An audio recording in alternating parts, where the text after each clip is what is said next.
Hello వీవియర్స్, ఈ సెక్షన్లో రక్తము మరియు శోషరసాన్ని అధ్యయనం చేద్దాం. రక్తము అనేది జీవులలో చాలా ప్రధానమైన పాత్రను పోషిస్తుంది. చాలా విధులను కూడా నిర్వర్తిస్తుంది. ఆబ్జెక్టివ్స్: ఇంట్రడక్షన్, ఉపోద్ఘాతము, blood parts, plasma, blood cells, రక్త కణాలు, బ్లడ్ సెల్ టైప్స్, రక్త కణాల రకాలు, ఎరిథ్రోసైట్స్, ఎర్ర రక్త కణాలు, ల్యూకోసైట్స్, తెల్ల రక్త కణాలు, థ్రాంబోసైట్స్, రక్త పలకికలు. ఫంక్షన్స్, విధులు: కోయాగ్యులేషన్, రక్త స్కందనం, లింప్, శోష రసం. ఇంట్రడక్షన్: రక్తము శోషరసంలో మాత్రిక, ప్లాస్మా. అందువలన రక్తాన్ని శోషరసాన్ని కలిపి ద్రవరూప సంయోజక కణజాలము అంటాం. రక్తాన్ని గురించి అధ్యయనం చేసే శాస్త్రాన్ని హిమటాలజీ అంటారు. హీమ్ అనగా రక్తం, లోగోస్మి అనగా అధ్యయనం. ప్రాపర్టీస్ ఆఫ్ బ్లడ్ని గమనించినట్లయితే, రక్తము ఒక రకమైన ద్రవరూప కణజాలం. ఇది జీవి బరువులో 6 నుండి 10% వరకు ఉంటుంది.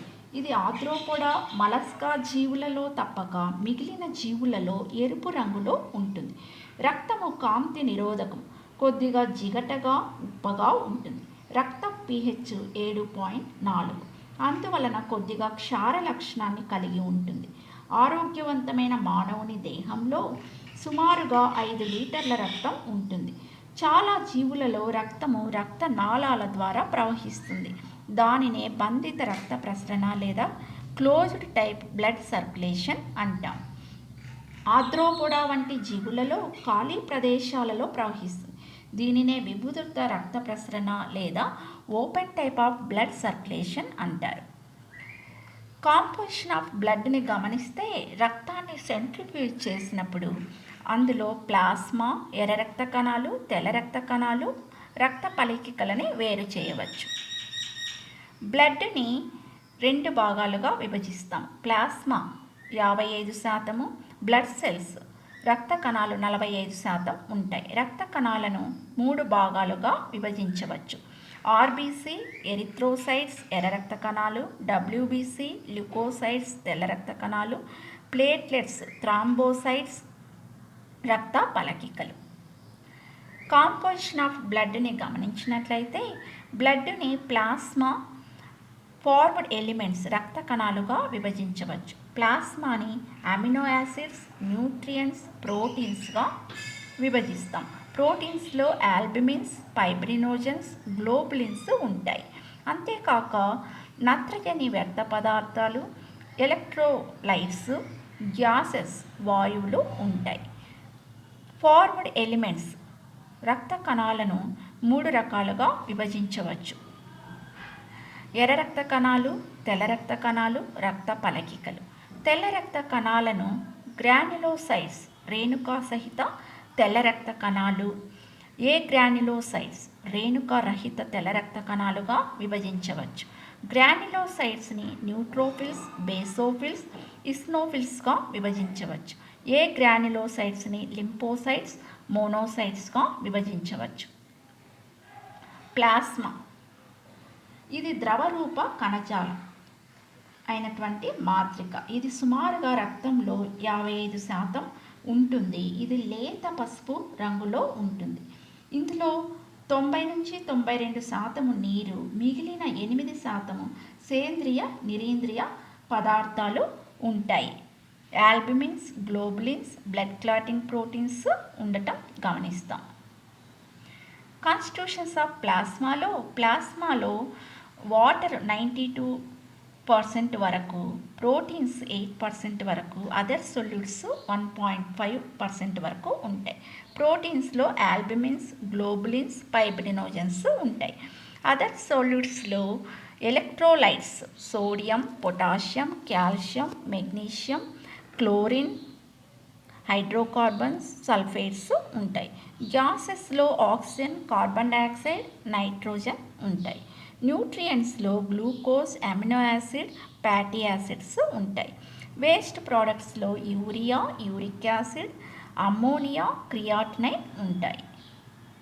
ఫంక్షన్స్ ఆఫ్ ప్లాస్మాలో నీరు అనేది అబ్జర్వ్ చేయడానికి, ట్రాన్స్పోర్ట్ చేయడానికి, హీట్ని రిలీజ్ చేయడానికి ఉపయోగపడుతుంది.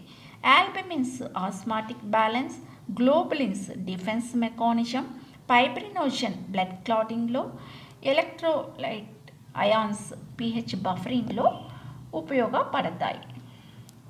రెడ్ బ్లడ్ సెల్స్, వీటినే ఎర్ర రక్త కణాలు, ఎరిథ్రోసైట్స్ అంటారు. ఎరిథ్రో మీన్స్ ఎర్రని, సైట్ మీన్స్ కణాలు. ఈ రక్త కణాలు సుమారు 7.2 మైక్రాన్ల వ్యాసాన్ని, 2.2 మైక్రాన్ల మందాన్ని కలిగి ఉంటాయి. ఎర్ర రక్త కణాలు గుండ్రంగా, ద్విపుటాకారంగా, కేంద్రకరహితముగా క్షీరదాలలో ఉంటాయి. రక్తనాళాలలో రక్త ప్రవాహం ద్వారా ఇతర అవయవాలకు చేరుతాయి. చేపలు, ఉభయచరాలు, సరీసృపాలు, పక్షులలో ఎర్ర రక్త కణాలు ద్వికుంభాకార అండాకృతిలో కేంద్రక సహితముగా ఉంటాయి. క్షీరదాలలో ఎర్ర రక్త కణాల అభివృద్ధి యందు కేంద్రకం ఉంటుంది. అయితే అవి పరిపూర్ణత చెందే సమయంలో కేంద్రకము, మైటోకాండ్రియా, ఎండోప్లాస్మిక్ రెటిక్యులం అదృశ్యమవుతాయి. వంటే లామాలయందు ఎర్ర రక్త కణాలు ద్వికుంభాకృతిలో ఉంటాయి. వానపాములో ఎర్ర రక్త కణాలు ఉండవు. హీమోగ్లోబిన్ ప్లాస్మాలో ఉంటుంది. ఆరోగ్యవంతమైన పురుష మానవునిలో 1 ఘనపు మిల్లీమీటర్లో రక్తంలో ఎర్ర రక్త కణాలు సుమారు 5 మిలియన్లు ఉంటాయి. అదే స్త్రీ మానవునిలో 4.5 మిలియన్లు ఉంటాయి. ఎర్ర రక్త కణాల సంఖ్యను హీమోసైటోమీటర్ ద్వారా ఎక్కిస్తారు. ఎక్కువ శ్రమ చేసే వారిలో, పర్వతాల మీద నివసించే ప్రజలలో ఆక్సిజన్ ఒత్తిడి ఎక్కువైనందువల్ల ఎర్ర రక్త కణాల సంఖ్య అధికం. ఈ స్థితినే పాలీసైథీమియా అంటారు. ఎర్ర రక్త కణాల జీవిత కాలం మానవునిలో 120 రోజులు, కప్పలో 100 రోజులు. క్షీరదములలో ఎర్ర రక్త కణాలు నాణెమును పేర్చిన విధముగా అమరి ఉండుటను రౌలెక్స్ అని అంటారు. ఎరిథ్రోపాయిసిస్, ఎర్ర రక్త కణాల ఉత్పాదనను ఎరిథ్రోపాయిసిస్ అంటారు. ఈ ఎర్ర రక్త కణాలు ప్రౌఢ మానవునిలో red bone marrow, long bones, hip bones, breast bones, రిబ్స్లో ఉత్పత్తి అవుతాయి. చైల్డ్లో up to 5 years bone marrow of all the బోన్స్లో ఉత్పత్తి అవుతాయి.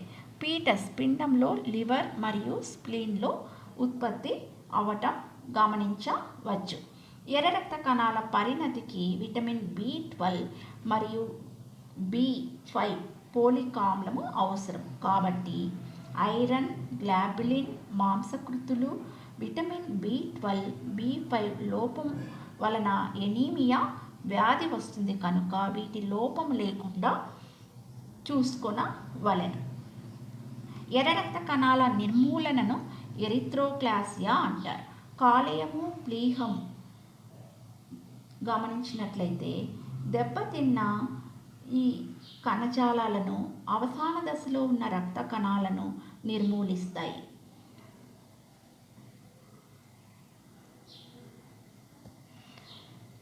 ఎర్ర రక్త కణాల విధులు ఇవి ఆక్సిజన్, కార్బన్ డైఆక్సైడ్ వాయువుల రవాణాలో, యాసిడ్ బేస్ బ్యాలెన్స్ రెగ్యులేషన్లో ఉపయోగపడతాయి.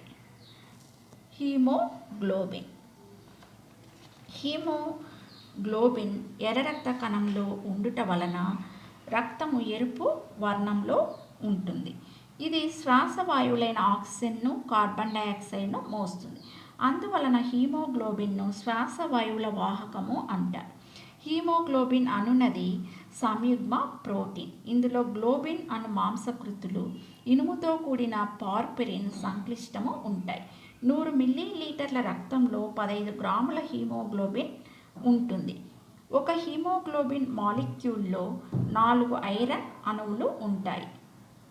ఒక మాలిక్యూల్ 4 ఆక్సిజన్ అణువులను మోయగలదు. హీమోగ్లోబిన్ ఆక్సిజన్తో కలిసి ఆక్సీ హీమోగ్లోబిన్గా మారుతుంది. కార్బన్ డైఆక్సైడ్ను కార్బమినో హీమోగ్లోబిన్ మరియు బైకార్బోనేట్లుగా మోస్తుంది. హీమోగ్లోబిన్లో కార్బన్ డైఆక్సైడ్ను బైకార్బోనేట్గా కార్బోనిక్ ఎన్హైడ్రేస్ మారుస్తుంది. వానపాము సకశేరుకాల్లో హీమోగ్లోబిన్ ఆక్సిజన్ మోసే వాహకం. ఎక్కువ అకశేరుకాలు, రొయ్యలు, పీతలు, మలస్కా జీవుల యందు కాపర్తో కూడిన నీలి శ్వాసవర్ణకము హీమోసైనిన్ ప్లాస్మాలో ఉంటుంది. కొన్ని అనెలిడా జీవులలో ఆకుపచ్చ శ్వాసవర్ణకం క్లోరోక్రూనోప్రిన్స్ ప్లాస్మాలో ఉంటుంది. తెల్ల రక్త కణాలు, ల్యూకోసైట్స్. తెల్ల రక్త కణాలను గమనించినట్లయితే ల్యూకోస్ మీన్స్ తెలుపు, సైట్స్ మీన్స్ కణాలు, అందుకే వీటిని ల్యూకోసైట్స్ అంటారు. ఇవి కేంద్రక సహిత కణాలు. వీటికి నిర్దిష్టమైన ఆకృతి లేదు. మిథ్యాపాదాలను ఏర్పరచుకుని రక్తంలో ఇటు అటు తిరుగుతుంటాయి. ఇవి పరిమాణంలో పెద్దవి, అయితే సంఖ్యలో మిగిలిన రక్త కణాల కన్నా తక్కువగా ఉంటాయి. ఒక ఘనపు మిల్లీమీటర్ రక్తంలో తెల్ల రక్త కణాలు సుమారుగా 6000 నుండి 10,000 వరకు ఉంటాయి. వీటి జీవిత కాలం తక్కువ, కొన్ని గంటల నుండి కొన్ని రోజులు మాత్రమే జీవించగలుగుతాయి. తెల్ల రక్త కణాల ముఖ్య విధి రక్షణ. అందువలన ఈ కణాలను శరీర రక్షక భటులు అంటారు. ఇది శరీరాన్ని పరాన్నజీవులు, విష పదార్థాల నుండి కాపాడతాయి. తెల్ల రక్త కణాలు పాగోసైటోసిస్ అను పద్ధతిలో సూక్ష్మ క్రిములను భక్షిస్తాయి. తెల్ల రక్త కణాలు పరాన్నజీవులు చేరిన ప్రాంతానికి రక్తనాళాల ద్వారా బయటకు వచ్చి చేరుతాయి. ఈ విధానాన్ని డయాపెడిసిస్ అని కూడా అంటాం. తెల్ల రక్త కణాలు సూక్ష్మ క్రిములతో పోరాడేటప్పుడు చనిపోతే చీము లేదా ఫస్ రూపంలో బయటకు వస్తాయి. తెల్ల రక్త కణాలను గ్రాన్యులార్ ల్యూకోసైట్స్, ఏ గ్రాన్యులార్ ల్యూకోసైట్స్గా విభజించవచ్చు. గ్రాన్యులార్ ల్యూకోసైట్స్ మరలా 3 రకాలు. న్యూట్రోఫిల్స్ 62%, అసిడోఫిల్స్ 2.3%, బేసోఫిల్స్ 0.4% ఉంటాయి. ఏ గ్రాన్యులార్ ల్యూకోసైట్స్లో లింపోసైట్స్ 30%, మోనోసైట్స్ 5.3% ఉంటాయి. గ్రాన్యులార్ ల్యూకోసైట్స్ రేణుకాయుత తెల్ల రక్త కణాలు. రేణువులు ఈ కణాల సైటోప్లాజంలో ఉండటాన్ని బట్టి వీటిని రేణుకాయుత తెల్ల రక్త కణాలు అంటారు. ఇవి భిన్న ఆకృతుల్లో కేంద్రకాన్ని కలిగి ఉంటాయి. అందువలన రేణుకాయుత తెల్ల రక్త కణాలను బహురూప కేంద్రక తెల్ల రక్త కణాలు అంటారు. రేణువులు రంజకాన్ని పీల్చుకుంటాయి. ఈ కణాలు పీల్చుకునే రంజకాన్ని బట్టి ఇవి 3 రకాలు. న్యూట్రోఫిల్స్ ఈ కణాల రేణువులు తటస్థీకరించబడిన పదార్థములను పీల్చుకుంటాయి. కేంద్రకంలో చాలా లంబికలు ఉంటాయి. ఇవి అత్యధిక భక్షక కణాలు, బోన్ మ్యారో నుంచి ప్రొడ్యూస్ అవుతాయి. అసిడోఫిల్స్ వీటినే ఇస్నోఫిల్స్ అని కూడా అంటాం.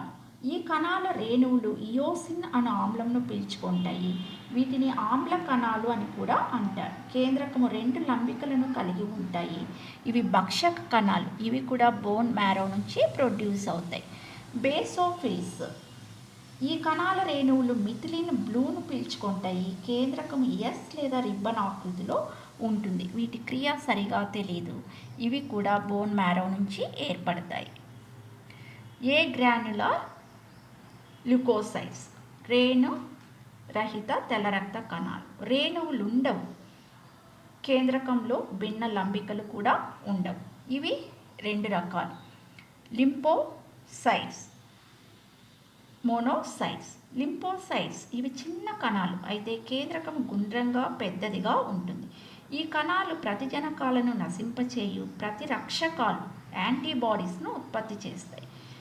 జీవి నిరోధకతను నియంత్రించు కణాలు. మోనోసైట్స్ ఇవి పెద్ద కణాలు, అయితే కేంద్రకం చిన్నది. ఇవి భక్షక కణాలు. ల్యూకోపాయిసిస్ లేదా లింపోపాయిసిస్ తెల్ల రక్త కణాల ఉత్పాదనను ల్యూకోపాయిసిస్ అంటారు. తెల్ల రక్త కణాలు కాలేయము, ప్లీహము, శోషరస గ్రంథులు మరియు అస్థి ఎరుపు మజ్జ నుంచి ఏర్పడతాయి. తెల్ల రక్త కణాల సంఖ్య విపరీతంగా పెరిగితే వచ్చు వ్యాధిని ల్యూకేమియా లేదా ల్యూకోసైటీమియా అంటారు. తెల్ల రక్త కణాల సంఖ్య తగ్గితే వచ్చు వ్యాధిని ల్యూకోపీనియా పీనియా అంటారు. ప్లేట్లెట్స్ రక్త పలకికలు లేదా రక్త చక్రికలు. ఇవి క్షీరదాల రక్తంలో మాత్రమే ఉంటాయి. ఇవి అస్థి ఎరుపు మధ్య ఎందుగల మెగా క్యారియోసైట్లు విచ్ఛిన్నమవటం వలన ఏర్పడతాయి. ఇవి కేంద్రక రహితం. ఇవి సుమారుగా 1 ఘనపు మిల్లీమీటర్ రక్తంలో 2 లక్షల నుండి 4 లక్షల వరకు ఉంటాయి. రక్త పలకికల జీవిత కాలం 3 లేదా 4 రోజులు మాత్రమే. రక్త పలకికలు విచ్ఛిన్నమైనప్పుడు థ్రాంబోప్లాస్టిన్ లేదా థ్రాంబోకైనేస్ అనే ఎంజైమ్ ఊరుతుంది. ఇది రక్త స్కందనంను మొదలు పెడుతుంది. రక్త పలకికల సంఖ్య తగ్గితే థ్రాంబోసైటోపీనియా అను వ్యాధి కూడా రావటం గమనించవచ్చు. థ్రాంబోపాయిసిస్. The production of platelets is known as thrombopoiesis. ఈ రక్త పలకికలు బోన్ మ్యారో నుంచి ఉద్భవించటం చూడవచ్చు. ఈ ప్లేట్లెట్స్ సంఖ్య అనేది పెరిగితే థ్రాంబోసైటోసిస్ అంటాము. సంఖ్య తగ్గితే థ్రాంబోసైటోపీనియా అని అంటాము. రక్తం యొక్క విధులు. ట్రాన్స్పోర్ట్ ఆఫ్ రెస్పిరేటరీ గ్యాసెస్ శ్వాస వాయువుల సరఫరా. హీమోగ్లోబిన్ శ్వాస వాయువుల నుండి ఆక్సిజన్ను గ్రహించి అన్ని కణజాలాలకు సరఫరా చేయటం, కణజాలాల నుండి కార్బన్ డయాక్సైడ్ను గ్రహించి శ్వాస అవయవాలకు అందించటం చేస్తుంది. Transport of digested food materials జీర్ణమైన ఆహార పదార్థాలను ప్రేగు నుండి రక్తము గ్రహించి అన్ని కణజాలాలకు సరఫరా చేస్తుంది. ట్రాన్స్పోర్ట్ ఆఫ్ నైట్రోజినస్ వేస్ట్ నత్రజని మలిన పదార్థాలను కాలేయం నుండి గ్రహించి విసర్జక అవయవాలకు అందిస్తుంది. ట్రాన్స్పోర్ట్ ఆఫ్ హార్మోన్స్ హార్మోన్ల సరఫరా రక్తము వినాళ గ్రంథుల నుండి హార్మోన్లను గ్రహించి అవసరమైన అవయవాలకు అందిస్తుంది. Protection from parasites and toxins పరాన్నజీవులు విష పదార్థాల నుండి రక్షించుట. తెల్ల రక్త కణాలు దేహంలోనికి ప్రవేశించిన పరాన్నజీవులను భక్షించి దేహాన్ని రక్షిస్తాయి. లింఫోసైట్లు ప్రతిరక్షకాలను ఉత్పత్తి చేసి ప్రతి జనకాల నుండి రక్షిస్తాయి. అందువలన తెల్ల రక్త కణాలను శరీర రక్షక భటులు లేదా బాడీ సోల్జర్స్ అని కూడా పిలుస్తాం. బ్లడ్ కోయాగులేషన్ రక్త స్కందనం దేహానికి ఏదైనా గాయం తగిలినప్పుడు రక్తము కొద్దిగా బయటకు వస్తుంది. కొద్ది నిమిషాల తర్వాత రక్తస్రావము తగ్గి రక్తము గడ్డ కట్టుతుంది. ఈ పద్ధతినే రక్త స్కందనం అంటారు. Maintenance of equal temperature through out the body రక్తం అధిక ఉష్ణోగ్రత ఉన్న అవయవాల నుండి ఉష్ణోగ్రతను గ్రహించి మిగిలిన అవయవాలకు సరఫరా చేస్తుంది. అందువలన దేహం మొత్తంలో ఒకే ఉష్ణోగ్రతను ఉంచుతుంది. బ్లడ్ క్లాటింగ్ రక్తనాళం నుండి రక్తము బయటకు వచ్చినప్పుడు రక్తము వెంటనే గట్టిపడుతుంది. రక్తానికి గాలి తగిలినప్పుడు రక్తస్రావము జరగకుండా గడ్డ కట్టుటను రక్త స్కందనము అంటారు.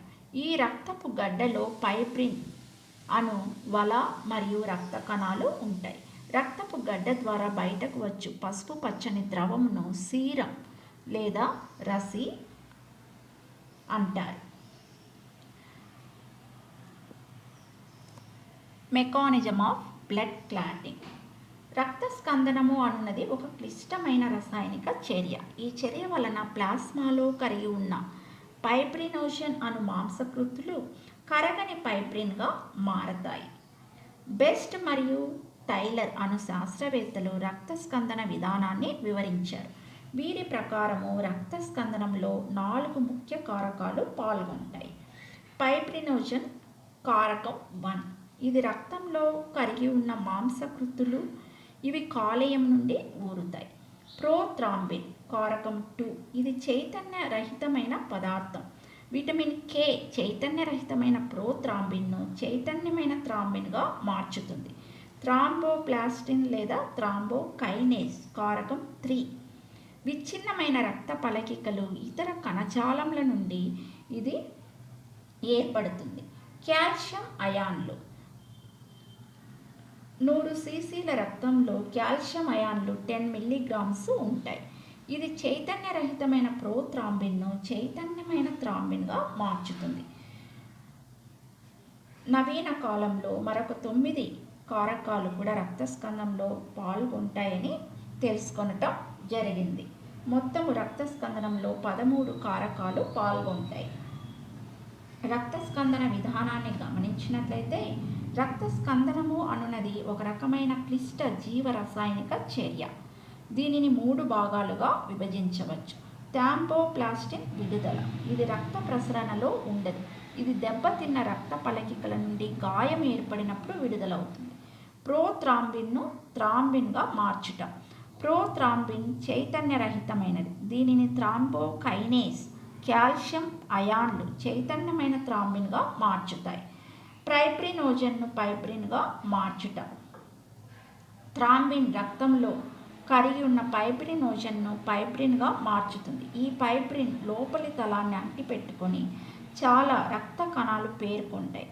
అందువలన రక్తపు గడ్డ ఏర్పడి రక్తాన్ని బయటకు రానియదు. దీన్ని రక్త స్కందన ప్రక్రియగా చెప్పవచ్చు. యాంటీ కోయాగ్యులెంట్, రక్తము రక్తనాళాలలో గడ్డ కట్టదు. రక్తంలో గల హెపారిన్ రక్తాన్ని రక్తనాళాలలో గడ్డ కట్టనీయదు. హెపారిన్ను కాలేయం స్రవిస్తుంది. దీనిని యాంటీ ప్రోథ్రాంబిన్ అంటారు. ఇది రక్తంలో చైతన్యరహితమైన ప్రోథ్రాంబిన్ను చైతన్యమైన థ్రాంబిన్గా మారనీయదు. కొంతమంది మానవులలో చిన్న గాయానికి కూడా రక్తస్రావం అధికముగా జరుగుతుంది. వారిలో రక్తం గడ్డ కట్టదు. ఈ రకమైన అనువంశిక లోపాన్ని హీమోఫీలియా అంటారు. జలగల నుండి రక్తస్కందనాన్ని నిరోధించు యాంటీ కోయాగ్యులెంట్ హైరుడిన్ అను పదార్థమును ఊరిస్తాయి. క్షీరదంలో క్లోమము ఎందుగల ట్రిప్సిన్ అనే ఎంజైము రక్తము ఫైబ్రినోజన్ను ఫైబ్రిన్గా మార్చి రక్తాన్ని గడ్డ కట్టిస్తుంది. మాంసాహార క్షీరదాల్లో త్రాగిన రక్తాన్ని జీర్ణము చేయుటకు ట్రిప్సిన్ అవసరం. లింప్ శోష రసం, ఇది రంగులేని ద్రవం. ఇందులో ఎర్ర రక్త కణాలు, రక్త పలకికలు, పెద్ద ప్లాస్మా ప్రోటీన్లు ఉండవు. అయితే ఎక్కువగా లిపోసైట్లు ఉంటాయి. ఇది ప్లాస్మా లింపోసైట్స్తో ఏర్పడుతుంది. ఇతర కణజాల ద్రవాలతో పోల్చినప్పుడు వీటిలో అతి కొద్ది పాలలో పోషకాలు, ఆక్సిజన్, ఎక్కువ పరిమాణంలో కార్బన్ డయాక్సైడ్, ఇతర జీవ పోషకాలు ఉంటాయి. శోషరసము కణ మధ్యాంతర స్థలంలో రక్తం నుంచి ఏర్పడుతుంది. రక్తము రక్తకేశ నాళికల ద్వారా ప్రవహించేటప్పుడు ధమనికలలో అధిక జలస్థితిక పీడనం హైడ్రోస్టాటిక్ ప్రెషర్ వల్ల రక్తం నుంచి నీరు, ద్రావితాలు, తక్కువ అనుభారం గల ప్రోటీన్లు రక్తకేశ నాళికల కుడ్డం నుంచి మధ్యాంతర స్థలంలోకి విడుదలవుతాయి. దీన్ని మధ్యాంతర ద్రవము లేదా కణజాల ద్రవము అంటారు. సీరికల చివరలలో తక్కువ ద్రవాభిసరణ పీడనం వల్ల చాలా వరకు మధ్యాంతర ద్రవము నేరుగా రక్తకేశ నాళికలను చేరుతుంది. కొద్ది కణజాల ద్రవం మాత్రం శోషరస నాళాల ద్వారా ప్రయాణించి అధోజతృక సిర ద్వారా తుదకు రక్తాన్ని చేరుతుంది. శోషరస నాళాలలో ప్రవహించే మధ్యాంతర ద్రవాన్ని శోషరసము అని అంటాము. Thank you.